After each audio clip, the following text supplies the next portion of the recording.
Bom dia, meninos e meninas do nono ano.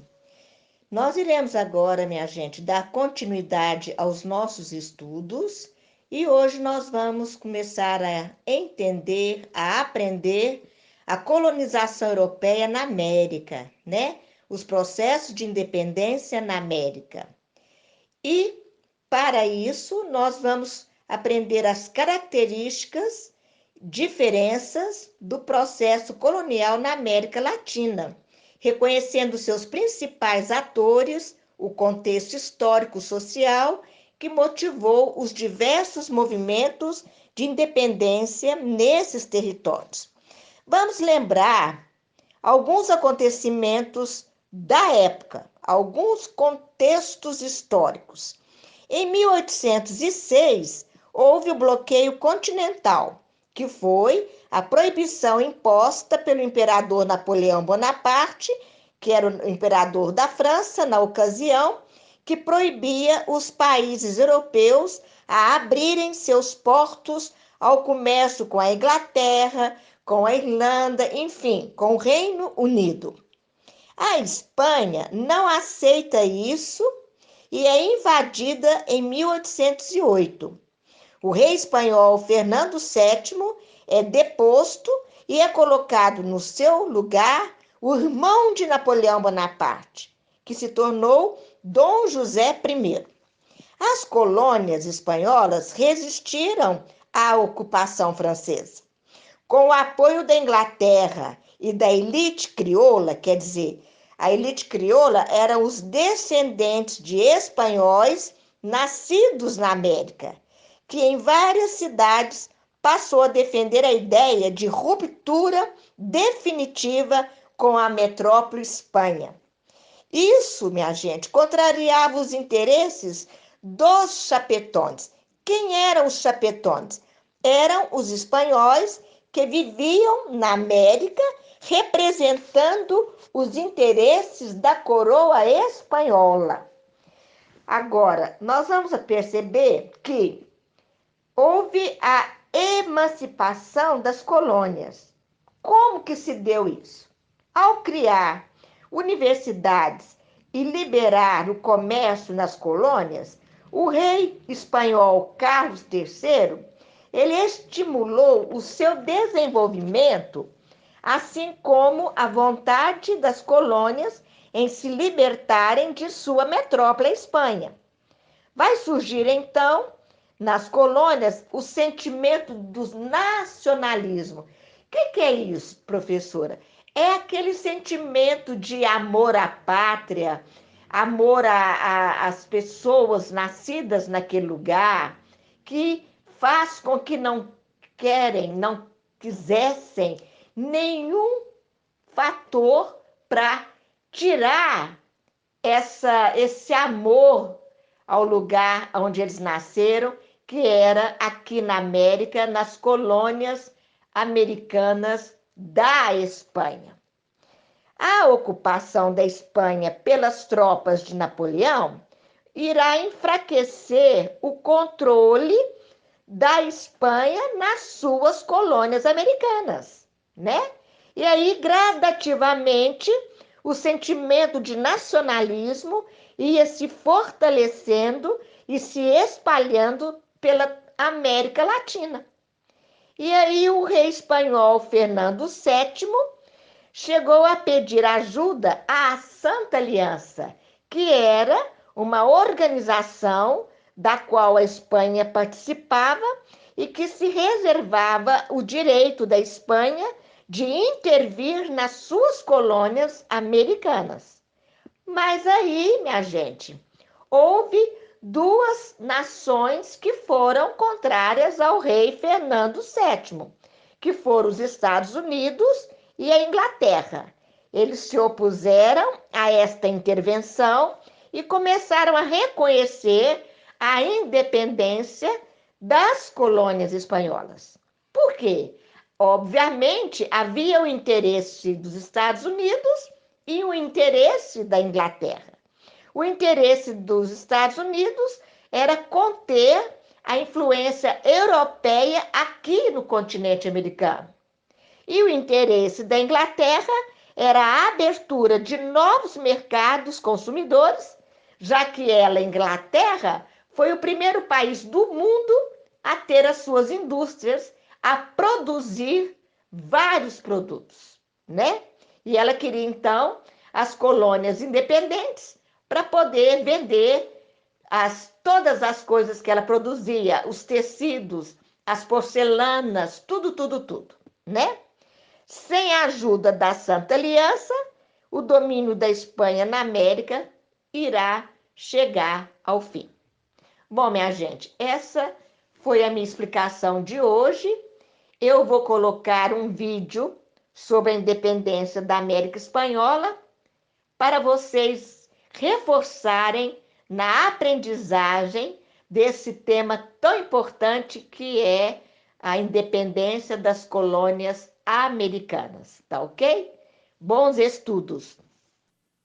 Quanto vale uma espada? Depende, essa aqui não vale tanto não, viu? Mas se for a espada de Simão Bolívar, o grande libertador das Américas, talvez valha alguma coisa. O processo de independência das colônias espanholas na América é o tema do Tempo de Estudar de hoje.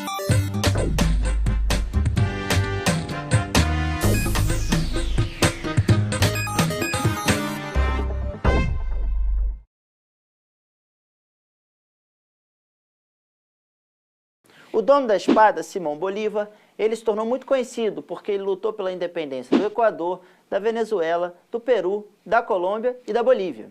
Simão Bolívar fazia parte... Ih, cuspi muitão. Foi mal. É que volta e meia dá um Foz do Iguaçu aqui. Quando eu tô em aula e isso acontece, eu falo pro aluno assim, escuta, tu não traz guarda-chuva não? É assim que eu faço. Simão Bolívar fazia parte daquilo que os historiadores chamam de elite crioula, que eram os filhos de espanhóis nascidos na América. Entendi. Uma espécie de poder local que cuidava das prefeituras, que lá na Espanha se chamavam de cabildo. No início do século XIX, membros dessa elite crioula começaram a lutar para se separar politicamente da Espanha.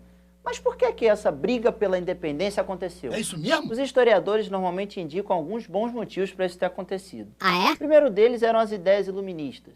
Os ideais de liberdade e igualdade, que faziam com que essa coisa de colônia e metrópole não fosse muito bem aceita já a partir do século XVIII. Uma outra razão é que Napoleão Bonaparte tinha invadido áreas como Portugal e Espanha, que tinham colônias na América. Com isso, ele retirou do poder os monarcas, no caso da Espanha, o Fernando VII. Ah, é? Sem o rei no trono, as áreas coloniais elas ficaram com mais autonomia para decidir sua vida política e econômica. Queria que você prestasse bastante atenção numa coisa aqui. Não! Com a saída do Fernando VII, monarca da Espanha, essas colônias, essas elites crioulas, elas têm uma liberdade de comércio que elas nunca tiveram. É isso mesmo? Liberdade política também, de decidir as leis e as regras na localidade. E antes eles dependiam todos lá da coroa espanhola. Entendi. Em 1810, enquanto Napoleão dominava a Espanha, começaram guerras de separação no território onde hoje é a Argentina. Também nessa época, Simão Bolívar forma na Colômbia o Exército Libertador, para acelerar o processo de separação política diante da Espanha.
Pouco tempo depois desses episódios de revolta, Fernando VII volta a governar a Espanha, porque tinha acontecido lá na Europa a derrota de Napoleão e o Congresso de Viena. Mas cá entre nós aqui, as colônias já tinham experimentado um período de liberdade, já havia tido até lutas por separação. Como é que agora ia voltar a ser como era antes, ainda no período do absolutismo? Não tinha como. As elites crioulas não aceitaram esse regresso. É isso aí. Na prática, mesmo com a volta do rei Fernando VII, os processos de separação diante da Espanha já tinham começado, e eles aceleraram. As antigas colônias da Espanha na América viraram vários países independentes, enquanto o Brasil, que tinha sido colônia de Portugal, virou um só. Você já parou para pensar por quê? Não. Bom, uma das explicações que os historiadores dão para isso é que aqui no Brasil tinha uma grande figura de um monarca.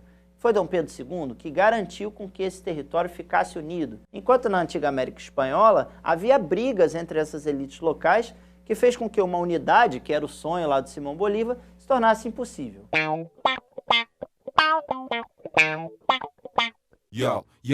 Qual a relação do iluminismo com os processos de independência na América Espanhola? Fala logo. A relação é a seguinte, pensa comigo. As ideias do iluminismo falavam em liberdade, igualdade. Isso tinha pouco a ver com o absolutismo e com a ideia de ter uma colônia aqui na América e um rei que mandava e desmandava lá da metrópole europeia. As elites crioulas na América interpretaram as ideias de liberdade e igualdade como incentivo para se rebelarem diante da Espanha. E não ter mais espanhol decidindo as leis, decidindo os comércios. Não passa nada, tudo bem, tudo bem. Lata ou globo. De novo. 3, 2, 1. As elites crioulas interpretaram as ideias de liberdade e igualdade do iluminismo como um incentivo de rebelião diante da Espanha.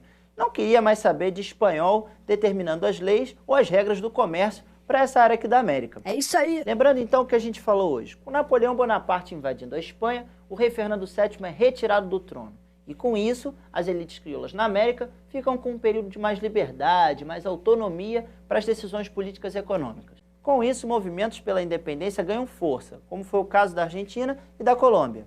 Anos depois, com o Congresso de Viena e a volta de Fernando VII ao trono, há uma tentativa de restauração do absolutismo. Só que as independências acabaram, na verdade, acelerando. Até hoje, alguns países latino-americanos têm em Simão Bolívar um símbolo, um herói. Beleza, já estamos gravando aqui. Vamos lá, Érica.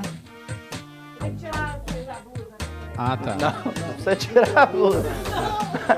É a calça jeans e o fio dental, não tem? Calma, ele que já quer tirar. Foi a espada do Bolívar. É, o cara, essa espada tem poder mesmo. Vamos lá. Quanto vale uma espada? Depende, essa aqui não vale muito. Eu engasguei na hora, foi bom. Sem problema. Eu fiquei felizinho porque eu lembrei os 5. Eu vi, É. eu percebi. Deve- De botão no botão. Tudo certo. Foi um insert aí. Aí agora eu vou explicar aqui a questão da liberdade para as colônias. Beleza. Beleza, é isso. Na prática. Espera aí. Foi mal. Não posso arrotar o microfone durante a fala. É, tipo isso. Mas o pessoal já tinha entendido. É, eu sei, Mas eu tudo gosto de bem. ilustrar. Ah, tá certo. Muito ilustrativo. Tem um colega na escola que me sacaneia que ele diz que eu vi Teletubbies. Aí eu fico bem puto. Ok, gente, vamos gravar? Eu não vi Teletubbies, tá? Registrou isso? Eu não vi Teletubbies. Ok. Se tá na TV é verdade. Vamos.